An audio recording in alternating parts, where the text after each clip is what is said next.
வணக்கங்க. இன்னைக்கு நான் மில்லட் கீர் எப்படி பண்றதுன்னு சொல்லி தர போறேன். வாங்க வீடியோக்குள்ள போறோம். இந்த சாமை ஒரு கப் எடுத்திருக்கேன். அதாவது இந்த கப்ல ஒரு கப் எடுத்திருக்கேங்க. அப்புறம் பால் ஒரு கப் எடுத்திருக்கேன். அதாவது எவ்வளவு தேவையோ எவ்வளவு எடுத்துக்கலாம். திக்கா இருக்கணும் அப்படின்னா அதுக்கு ஏற்ற மாதிரி எடுத்துக்கலாம். முந்திரி, திராட்சை, அதெல்லாம் பாதாம் எல்லாம் வேணுங்கிறத எடுத்திருக்கேன். எவ்வளவு விருப்பப்படுறோமோ அவ்வளவு எடுத்துக்கலாம். நெய்யும் தேவையான அளவு. சக்கரை மில்க் மேடும் எடுத்துருக்கறனால சக்கரை ஒரு அரை கப் எடுத்திருக்கேன். நான் சாமி இதில் மெஷர் பண்ணணும். அதுலேயே தான் சக்கரையும் மெஷர் பண்ணி எடுத்திருக்கேன். வாங்க பண்ணலாம், வீடியோக்குள்ளே போகலாம். இந்த சாமை இருக்கு இல்லைங்களா, அந்த தண்ணியை வடித்து எடுத்து ஓரமாக வச்சிடலாம். தூக்கி கொட்டிட வேண்டாம். நல்லா வாஷ் பண்ணிட்டு தான் அதை நான் ஊற வச்சேன். ஒரு 1/2 hour ஊற வச்சுருப்பாங்க.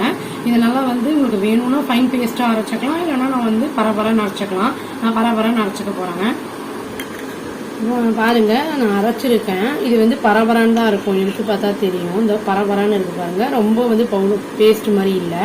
இப்போ அதை நம்ம இழுப்பானையை ஆன் பண்ணிட்டு கடாயி இது தண்ணியை விட்டு நல்லா ஒரு கூழ் மாதிரி கிண்டிக்கலாங்க. இப்போ ஃபர்ஸ்ட் கொஞ்சம் தண்ணி லேசாக கொஞ்சம் தண்ணி ஊற்றிட்டு அதில் நம்ம அரைச்சி வச்ச பேஸ்ட்டை போட்டுடலாம். போட்டு கிண்டிக்கிட்டே இருக்கனால நல்லா லம்ஸ் ஃபார்ம் ஆகிடும். நல்லா கிண்டிக்கிட்டே இருக்கணுங்க. அப்புறம் அந்த தண்ணி ஊற வச்ச தண்ணி இருக்குதுன்னா அதையும் தேவைப்பட்டா போட்டுக்கலாம். நம்ம கலர் சேஞ்ச் ஆகும். இது வெந்ததுன்னா அது வரைக்கும் கிண்டிக்கிட்டே இருக்கணும். இன்னைக்கு கொஞ்சம் தண்ணி ஊற்றிக்கிறேன். நான் நல்லா வெந்துருச்சுங்க. பாருங்க, நல்லா போல வந்துருச்சு. இப்போ கொஞ்சம் பால் ஆட் பண்ணிக்கலாம். எவ்வளோ திக்னஸ் வேணுமோ அந்த அளவுக்கு. இது எவ்வளோ பண்ணாலும் திக் ஆயிடும் உங்களுக்கு. ஜீனி போடணும்னு அவசியம் இல்லை. நான் மில்க் மேட் கம்மியாக இருந்ததுனால கொஞ்சம் ஜீனி போட்டிருக்கேன். இப்போ இந்த ஸ்டேஜில் மில்க் மேட் போட்டுருவாங்க. நம்ம இன்னும் எவ்வளோக்கு எவ்வளோ போடுறோமோ அவ்வளோ டேஸ்ட்டு நல்லாயிருக்கும். எனக்கு போட்டு கொஞ்சம் போட்டிருக்கேன். கடைசியாக கடாயில் முந்திரி, திராட்சையெல்லாம் நல்லா ஃப்ரை பண்ணி நெய்யில் போட்டு ஃப்ரை பண்ணி ஆஃப் பண்ணிடலாங்க.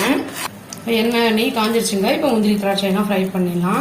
கோல்டன் ப்ரௌன் ஆயிடுச்சுங்க. இதை எடுத்து ட்ரான்ஸ்ஃபர் பண்ணிடலாம். அதில் சும்மா போட்டுடலாம். அவ்வளோதாங்க, ஹெல்த்தியான மில்லட் கீர் ரெடி ஆகிடுச்சு. இது ரொம்ப கஷ்டம்லாம் இல்லை, ஈஸி தான்.